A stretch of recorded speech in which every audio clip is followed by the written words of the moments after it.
Hey everyone, welcome back to another episode of Gardenstategrowing. As you can see, I've got my favorite sweater, my dirty sweater that my wife wants to throw out, and I don't care, my little hoodie.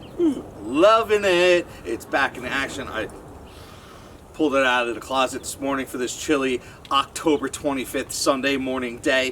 What are we doing today on Gardenstategrowing? Well, today we're going to be decorating my pathetic little porch for Halloween. I have to admit the holidays have not been very, for me, I have not been very enthusiastic about the holidays ever since this whole 2020 COVID nasty year.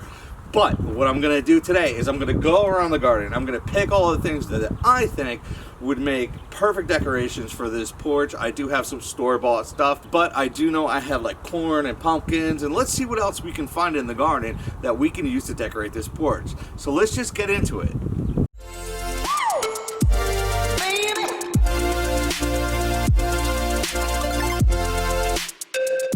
So let's just start in the front of my yard, and what I have here are some acorn squashes that I decided to let grow because they weren't very big, even though I knew they were ready to harvest.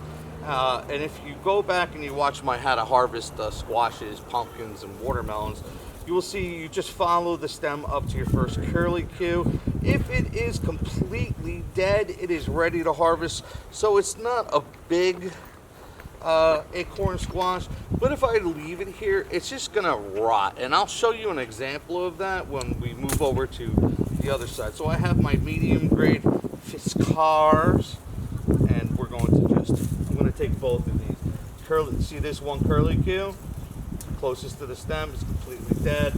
It's ready to go. It's not a big squash, but it's a great squash. Can we decorate with these? I don't know, but they're ready to be harvested anyway. Alright guys, so over here I have a couple examples of what you should and shouldn't do.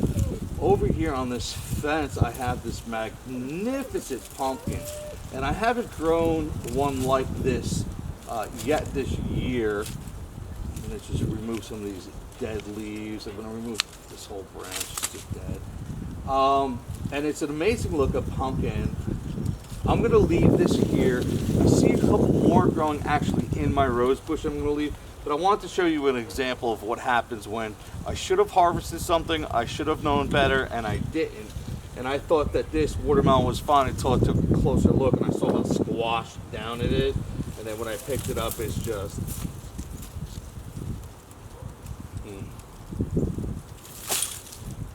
So that guy's going in the compost bin. Should we stay with the watermelons or should we go to the corn? I say we go to the corn. So here we are. This is my corn patch.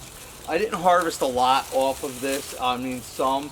But I decided to let a lot of these cobs just dry out. They're gorgeous looking. I'll show you some close-ups of some cobs that I harvested earlier. The glass gem. They're really pretty. And I'm going to use these stalks to line my pillars on my porch and bring it into that Halloween spirit. Now I should be able to just pull these up. Corn do have, see, such an amazingly shallow root system. Nothing more than about 6 inches.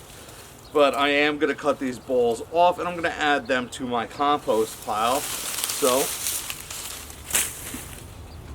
let's pull the rest of them. Finding a way out of the darkness, trying to hide but in vain. It always seems to be getting closer, so you try to run away, you try to run.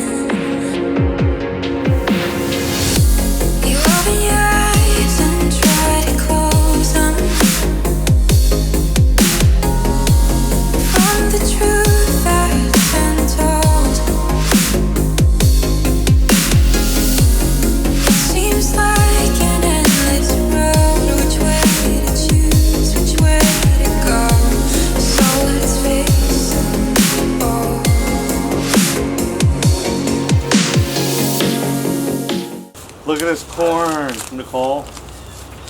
Look at this beautiful corn. Oh, cool. Look first? To put something kind of Yeah, thick? yeah, here. Thick. Yeah, over there. The big ones are right there.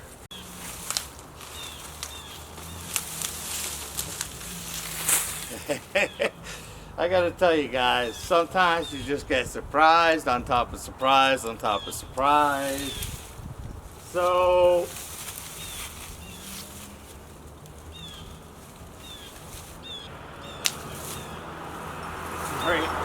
right in the middle of my cornfield was this beautiful butternut squash that I did not even know was growing. If you've never had butternut squash, you can make it like sweet potato almost, with a little bit of cinnamon, brown sugar, some butter. It is just unbelievable. The way my wife makes it, she roasts it in the oven until it's soft and tender. She just cuts it in half, roasts it in the oven until it's soft and tender. She does some magic with like brown sugar and cinnamon, and then she puts like an oat brown sugar stuffing in it and bakes it again, and oh my god, you wonder why I'm so fat.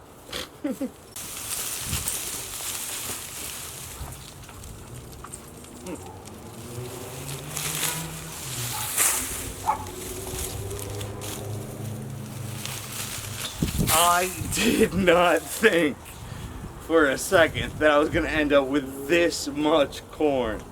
Well, for decorating at least, I ended up with almost no cobs to eat. But for decorating, I am so pleased. This is really nice. Believe it or not, this black beauty, or it's almost a purplish red. This is corn. I do have, no, that's completely empty. It was just a magnificent ruby red corn, almost a garnet in color. I didn't get more than maybe one cob out of the entire plant, but it was really beautiful. So I'm only going to show you this a couple times because there's no reason to keep on repeating this and making you watch something that's so repetitive. So all I did was I cut the ball off the end of the corn stalk, and then wherever I found a corn, I'm just going to pull these hairs back just a little bit and expose it. And there you see, that is completely, I mean, you would not want to eat that. You could make that into popcorn or corn flour. It's nice and dried out. I found another cob, and of course, because it crossbreed, as you can see on this one stalk, over here we have a more of a yellow corn, but then over here you get more of the glass gem corn, and you see the purples and the reds and the yellows and the blues all start to stick out. So I'm going to just fold this back and I'm going to add this to the decorating pile. If I find another interesting cob, I'll bring you along and I'll show you that. Here we have two examples. One of these has been dried out and eaten by squirrels or birds, and then we had another one that was protected, and look at the beauty on this piece of corn. This glass gem corn is just so pretty. I don't know if you can eat it, pop it, or make it into flour, but boy, that is just one pretty piece of corn. Alright guys, so here we are in another section of my yard, and what we're going to get from this section is pumpkins. But not pumpkins that you traditionally see grown at pumpkin fields on usually like a very sandy farm soil, and a bunch of pumpkins sitting there and growing out. But what I have here is, as you've seen before in past videos, my trampoline trellis, and my pumpkins decided to grow up this trellis and have a little fun. So they are smaller, but they are really beautiful looking pumpkins, and I'll bring you in for some shots. It still has some green on it, transitioning to orange. Very beautiful color. Its stem has died off. It's not going to grow anymore. It's ready to go. Over here, what we have is some birdhouse gourds. These are beautiful. You can drill a hole in the side, hollow it out, and string it up and turn this into a birdhouse. It was what I planned to do with some of these. I have a larger one. I have a smaller one, but the stem is dead, is ready to go. So I'm gonna pull these down as well. It's still alive. I could have let it go, but it is Halloween next week. It has some predator spots on it where like a bird or something tried to drill into it. It is green and orange, small and beautiful, like the size of a softball. And I think this thing is just beautiful. So if I could just redirect you to another side of my trampoline. Cucamelons and beans for days. I need to harvest these. This is nuts. This is really nuts. This pumpkin here has a very healthy vine. And if I let it grow, I'm sure it would still grow a lot larger. But I'm gonna take it anyway. I cut the branch that was leading to this other branch, so this is all gonna die off anyway. I cut the main leader. Wow, what a beautiful little pumpkin. Pumpkins, I know what the misconception is, but pumpkins are just like any other squash, and regardless of the type that you get, they're all edible. Some people will say, oh, that pumpkin's not edible. Well, maybe you didn't cook it or treat it the correct way. Any pumpkin is edible. So there we have it. 2 more pumpkins to decorate the porch. That is about all I'm actually going to harvest from the garden that I think would make sense for actually decorating a porch. I've got pumpkins, I've got some butternut squash, some birdhouse gourds. Let's see, is there anything else? I think maybe just a little bit more of the same, but let's take a deeper look. Look at my watermelons, baby. Yeah, these are some nice watermelons. Yeah. Chance. Look how to make a happy puppy, Nicole. We have green tomatoes, huge ones, big ones that we're gonna eventually eat. Yeah. And we have lettuce. I know, we have tons of lettuce. Yeah. It all grew back.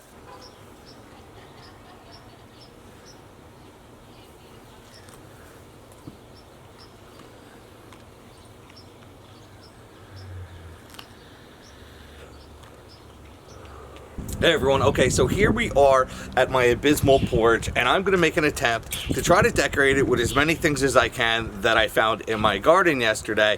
I did not get a chance to finish decorating yesterday because it started to rain really hard before I had the opportunity to decorate anything. So today, that's what we're gonna do. So I have my trusty bag of pruners, I have my lucky comfortable sweatshirt, and we're gonna turn this porch into this.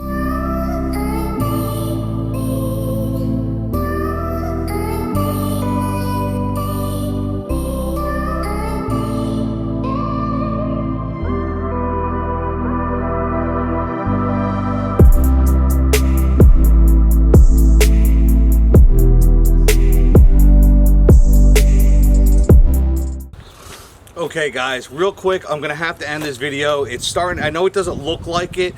It's not really raining, it's misting out so hard that all my camera equipment is getting soaked, and I don't want to ruin thousands of dollars of camera equipment. So I'm gonna end it here, and I know it's not the greatest decorating job, and I'm gonna take you in for a quick flyby to see exactly what I did.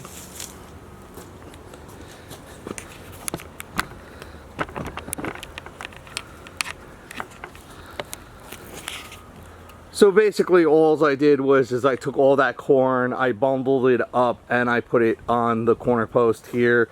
I have my little scarecrow dude, spin this way, just hanging out. I have my creepy doll girl thing hanging out. And of course I have my birdhouse gourds with a rat eating it, thank you rat. And then my pumpkins, some more squashes, some more pumpkins, and some more corn. I know this is not a decorating job to write home to your mom about, but the reality is I put this whole entire decorating job together in less than $30. That's it. $30 worth of store-bought stuff and the rest of everything I got from my garden. I think it's good enough. Maybe a little bit later on I'll put some flashing lights and some smoke machines. I have them up in the attic, so I might as well add that to it. So for now, thank you. Have a great evening. I love you, and hopefully I'll see you on the next episode. If you did like this content, hit that like button, hit that subscribe button, hit that notification bell, and please share this with any friends or family that might enjoy this content. And for this Halloween, all I wish is for everybody to be as safe as possible, and don't forget to wear your mask.